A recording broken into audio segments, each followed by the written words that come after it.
Bắt ba sao đầu đi con. Anh bỏ cái tay xuống laptop rồi nó chui nó bắt nó dụi nó bắt sao đầu. Kêu ba sao đầu mình đi. Nói ba sao đầu em miếng. Đó. Yên bạn. Nói ba sao đầu đi con. Năn nỉ ba sao đầu em ơi. Đi đi, nhanh. Dụi dụi. Kêu ba sao đầu đi.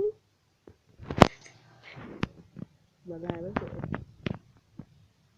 Kêu ba sao đầu. Yên coi.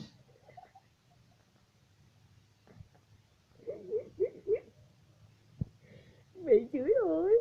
Ơi buồn kìa anh kìa. La nó cái mặt nó buồn kìa. Thương chưa? La em. Ô vậy à. Ba la con á. Mặt buồn vậy á. Ơi nhỏ cái mặt buồn hiu kìa. Tôi nhiễu luôn kìa. Vẫn lì. Vẫn xin sơ đầu. Lì. Xin sơ đầu. Xin sơ đầu. Đó. Nằm im đi con. Ba chửi bây giờ.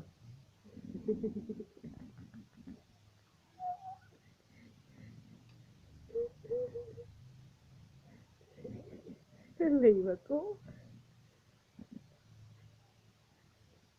Lì mà lì ông chửi mà bây giờ. Ngồi.